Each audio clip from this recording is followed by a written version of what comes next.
Audio Jungle.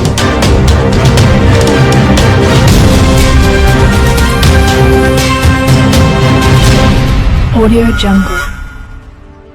ఈరోజు పశ్చిమ నియోజకవర్గంలో డిఎస్సి అభ్యర్థులు నిరుద్యోగ యువతకు ఆధ్వర్యంలో రాష్ట్ర ముఖ్యమంత్రి Nara Chandrababu Naidu mega DSC file పై మొదటి సంతకం చేసినందున వారికి కృతజ్ఞతలు తెలుపుతూ లార్జ్ సెంటర్ లో ఉన్న అంబేద్కర్ విగ్రహానికి పూలమాలలు వేసి అనంతరం ర్యాలీ నిర్వహించారు. ఈ కార్యక్రమంలో కూటమి పార్టీలు, తెలుగుదేశం, జనసేన, బీజేపీ పార్టీల నాయకులు, పశ్చిమ నియోజకవర్గం టీడీపీ ఎమ్మెల్యే పాల్గొనడం జరిగింది.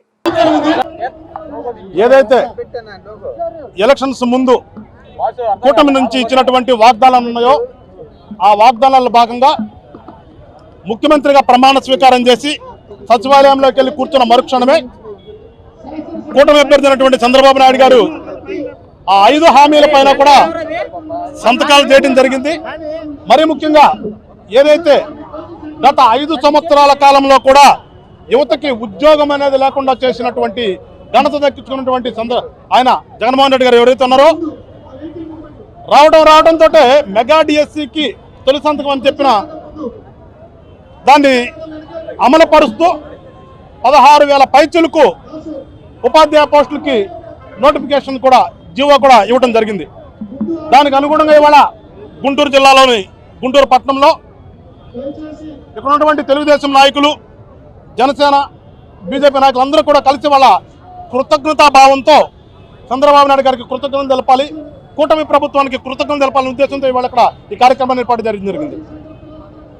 ఈ సందర్భంగా జనసేన పార్టీ నుంచి నేను కూడా ఒకటి గుంటూరు జిల్లా అధ్యక్షుడిగా కూటమి ప్రభుత్వానికి, ఒక జనసేన పార్టీ గుంటూరు జిల్లా అధ్యక్షుడిగా కూటమి ప్రభుత్వానికి ఒక చిన్న విన్నపం చేస్తున్నాను.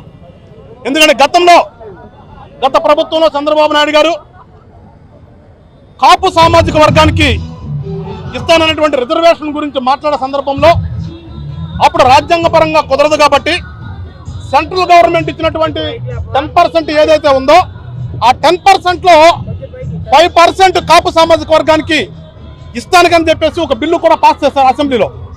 కానీ దురదృష్టవశాత్తు తర్వాత వచ్చినటువంటి ప్రభుత్వం దాన్ని క్యాన్సిల్ చేసింది.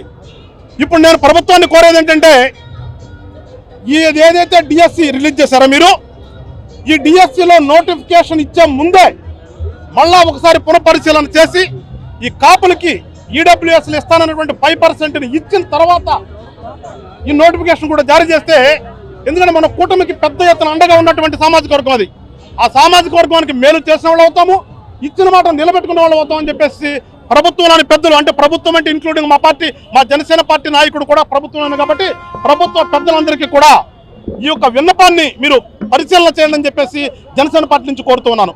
మరి ముఖ్యంగా కూటమి అభ్యర్థులందరికీ కూడా మరొకసారి కృతజ్ఞతలు తెలియజేస్తూ ఈ రోజున ఈ కార్యక్రమాన్ని ఏర్పాటు చేసినటువంటి కూటమిలో ఉన్నటువంటి జనసేన, తెలుగుదేశం, బీజేపీ నాయకులందరికీ కూడా పేరు పేరున ధన్యవాదాలు చెప్తూ రానున్నటువంటి రోజుల్లో ఇదే స్ఫూర్తితో ప్రజా రంజక పరిపాలన చేద్దామని చెప్పేసి అందరికీ తెలియజేస్తూ జై జనసేన, జై తెలుగుదేశం, జై బీజేపీ.